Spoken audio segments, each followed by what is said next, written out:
Le sommet pour la paix en Suisse est terminé, et il est maintenant clair que c'était plus ou moins un coup de pub. Comme beaucoup de commentateurs sur YouTube et ailleurs s'y attendaient, le résultat de cet événement a été que beaucoup de gens se sont rassemblés en un seul endroit et se sont serrés la main. Cependant, si nous regardons le document final, les réalisations concrètes sont vraiment sombres et très maigres. Alors, passons en revue ce qui s'est réellement passé lors de ce soi-disant sommet pour la paix. Tout d'abord, en tant que citoyen suisse, j'ai très honte de la façon dont cela a été exécuté et rapporté.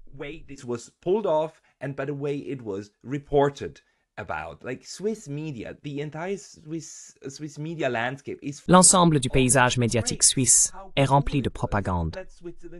Il célèbre à quel point il est cool que la Suisse soit maintenant sous les projecteurs. Notre diffuseur national officiel, la radio et télévision suisse, se contente d'applaudir le fait que tant de dirigeants étaient en Suisse. Quand est-ce que la Suisse est au centre de l'attention mondiale? Il y avait des photos de M. Zelensky et de Kamala Harris arrivant. Avoir la vice-présidente, et non le président, des États-Unis est considéré comme un grand honneur, n'est-ce pas? Ensuite, il y avait les dirigeants sur le tapis rouge. Olaf Scholz, Justin Trudeau, Macron, et bien sûr, von der Leyen. Justin Trudeau and Macron and of course von der Leyen and the Swiss media is just so proud of Switzerland. Les médias suisses sont tellement fiers d'avoir tant de personnes célèbres en Suisse. Cela montre déjà le niveau d'attention que les médias accordent à ce qui se passe réellement. Aucune attention à une quelconque analyse rationnelle de la situation. C'est juste une autre étape vers la stupidification de l'Europe. Mais maintenant, regardons ce qui a été réellement accompli, car c'était ma grande question depuis le début. À quoi ressemblerait le document final? Toutes ces conférences et sommets essayent généralement de produire un document unique que la plupart des États peuvent signer ou approuver afin d'avancer. Donc, vous voulez que tout le monde soit sur la même longueur d'onde.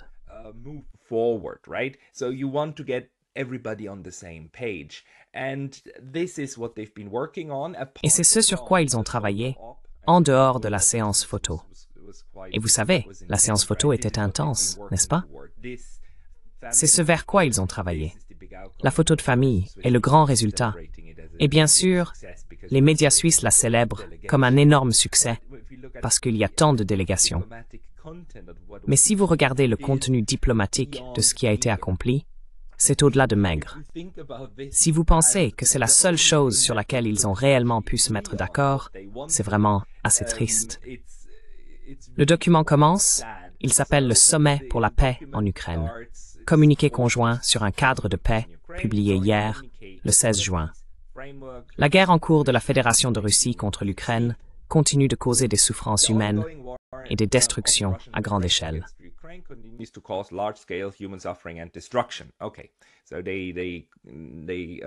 D'accord. Donc ils ont convenu, ceux qui ont rejoint ce communiqué, que la faute incombe uniquement à la Russie. Cela n'a rien à voir avec les 8 années précédentes et l'échange de tirs en cours. Le Donbass n'est pas mentionné, et ainsi de suite. Très bien, le cadrage est le cadrage occidental. Quoi d'autre pouvait-on attendre? Ils ont rappelé 2 résolutions de l'Assemblée générale des Nations unies condamnant les incursions de la Russie en Ukraine. Et ils applaudissent la Suisse. Nous apprécions profondément l'hospitalité de la Suisse. Ils ont mis cela dans le document final. C'est tellement mignon. Oh mon Dieu, ils doivent être si heureux d'avoir joué le bon chien. Et tout le monde les félicite pour avoir fait du bon travail.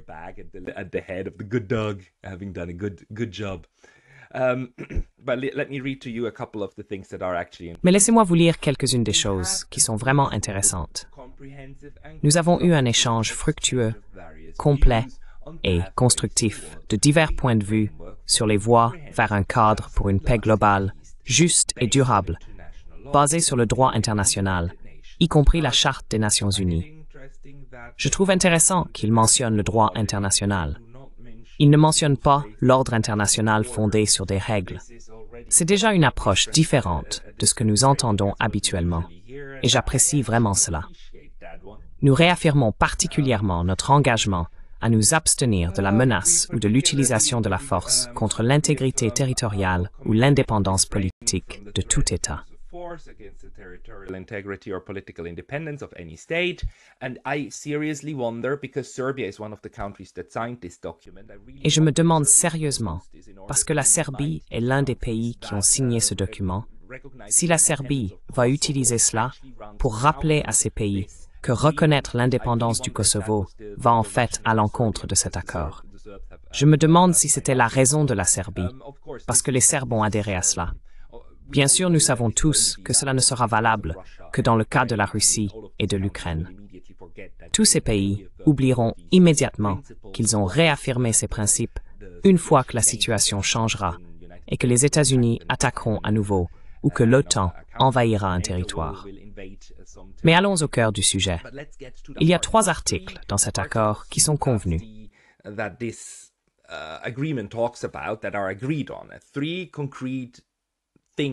Trois choses concrètes sont demandées. Maintenant, examinons ces demandes. Nous avons une vision commune sur les aspects cruciaux suivants. Premièrement, toute utilisation de l'énergie nucléaire et des installations nucléaires doit être sûre, sécurisée, protégée et respectueuse de l'environnement. Cela me semble raisonnable. Et ce n'est pas seulement à propos de l'Ukraine. Cela s'applique à tout type d'installations nucléaires. Les centrales nucléaires et les installations ukrainiennes, y compris la centrale nucléaire de Tiberiade, doivent fonctionner de manière sûre et sécurisée sous le contrôle souverain total de l'Ukraine, conformément aux principes de l'AUA et sous sa supervision. La sécurité nucléaire est quelque chose que nous voulons tous.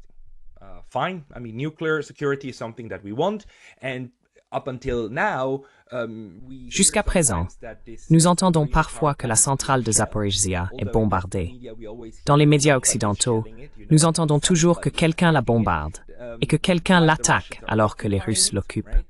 Cependant, les médias occidentaux ne savent jamais qui bombarde la centrale. Il est même parfois suggéré que la Russie bombarde la centrale qu'elle occupe elle-même.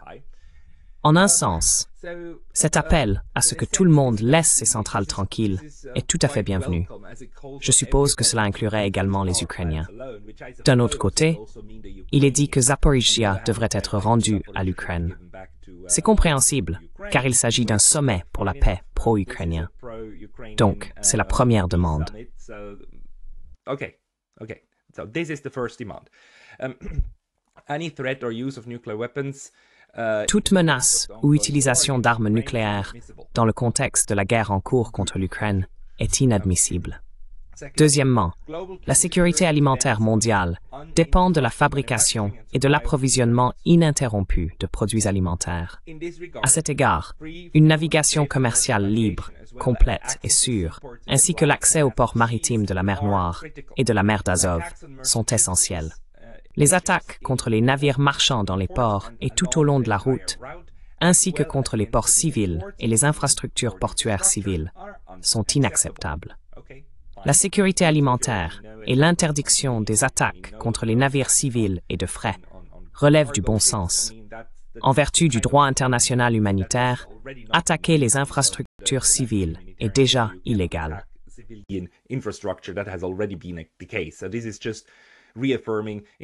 Donc, cela ne fait que réaffirmer le droit humanitaire international et souligner l'importance de la sécurité alimentaire. C'est une évidence. La sécurité alimentaire ne doit en aucun cas être militarisée. Je pense que tout le monde dans le monde, y compris la Russie, peut être d'accord là-dessus. Les produits agricoles ukrainiens devraient être fournis de manière sécurisée et libre aux pays tiers intéressés. Je vous rappelle que les Russes et les Ukrainiens avaient un accord en place pour garder ces ports ouverts. Il n'a pas été renouvelé par la Russie parce que la partie ukrainienne de l'accord, y compris la levée des sanctions sur l'une des banques russes, n'a pas été remplie. Mais c'est quelque chose auquel je pense que la Russie n'a aucun problème à adhérer en principe.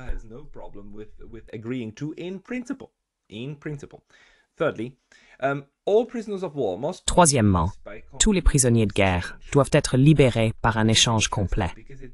C'est intéressant parce que cela ne précise pas que seuls les Ukrainiens doivent être échangés. Il est indiqué que tous les prisonniers de guerre doivent être échangés.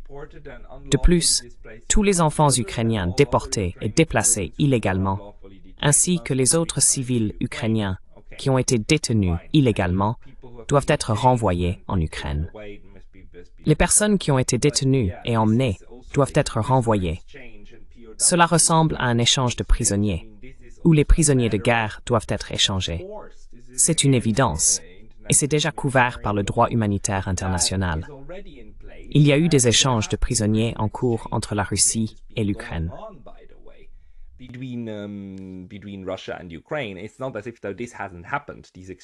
Ce n'est pas comme si ces échanges de prisonniers de guerre n'avaient pas eu lieu auparavant. Nous avons donc décidé de prendre des mesures concrètes à l'avenir dans les domaines susmentionnés, avec une participation accrue des représentants de toutes les parties. En un sens, l'accord promet en fait qu'il y aura d'autres étapes et que la prochaine fois, peut-être que la Russie sera également invitée à participer. Ce sont les 3 points principaux sur lesquels ils sont parvenus à un accord. Ce qui est stupéfiant, c'est que toutes les 92 ou 93 délégations en Suisse n'ont pas réellement rejoint celui-ci. Environ 92 ou 83 délégations seulement ont signé le communiqué. Toute une série de pays ne l'ont pas signé.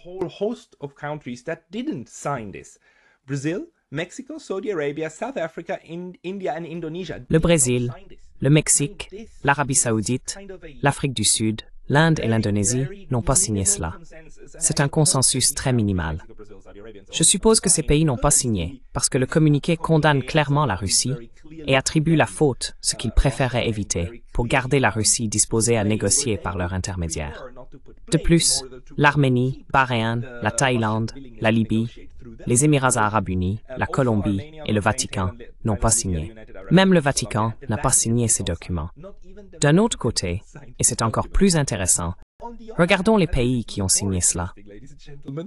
Let's look at the countries that signed this. Because here, at the end, there's a list of countries, and Parce qu'ici, à la fin, il y a une liste de pays. Et je vous rappelle des pays qui soutiennent le communiqué conjoint. Parmi eux, nous avons le Conseil de l'Europe, la Commission européenne, le Conseil européen et le Parlement européen, répertoriés comme parties à ce communiqué. C'est tout simplement absurde, mesdames et messieurs. C'est complètement absurde. Le Conseil de l'Europe et ces 3 institutions ne sont pas les mêmes. Le Conseil de l'Europe, qui incluait même la Russie jusqu'à sa suspension en 2022, est une entité distincte. Il est essentiellement le père et la mère de la Charte européenne des droits de l'homme.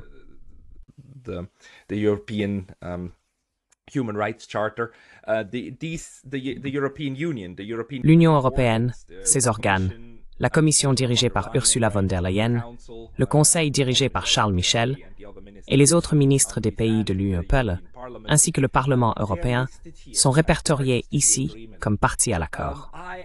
Je ne sais pas ce qui se passe dans la tête de ces gens. Comment quelqu'un peut-il prendre cela au sérieux si vous signez d'abord individuellement, puis collectivement? La plupart, sinon tous, des membres de l'Union européenne font en réalité partie de cet accord, de ce schéma et de cette déclaration. Mais encore une fois, cette déclaration est vraiment maigre.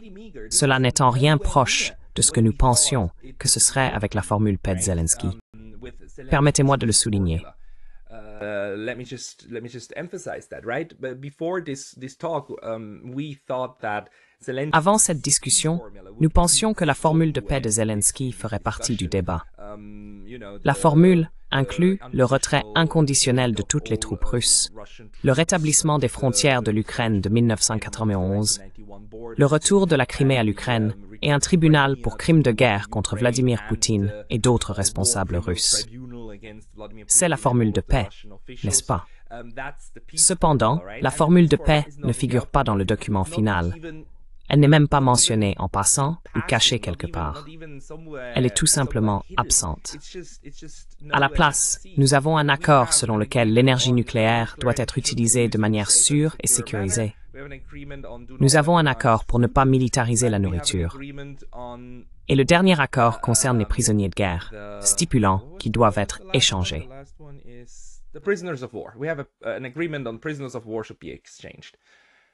I mean, if this is not kind of a Je veux dire, disaster for Ukraine, si ce n'est pas une catastrophe pour l'Ukraine, alors je ne sais pas ce que c'est. Même cet accord minimal n'a pas été rejoint par un bon nombre de pays du Sud global, parce qu'ils n'étaient probablement pas satisfaits du langage utilisé et de l'encadrement général de cet engagement ou de cette communication. Et encore une fois, attention, ce n'est pas un traité. Cela n'a aucune force en droit international. Ce n'est même pas du droit mou. C'est vraiment juste une déclaration de 80 pays disant qu'ils pensent tous que X est le cas. C'est aussi maigre que possible. Il n'y a vraiment rien de substantiel ici. Donc le seul espoir que j'ai, honnêtement, c'est que les Russes pourraient reprendre cela et dire d'accord, nous pouvons être d'accord avec le point numéro 3 sur les prisonniers de guerre, et nous sommes d'accord avec le point numéro 2 sur la non-utilisation des aliments comme armes.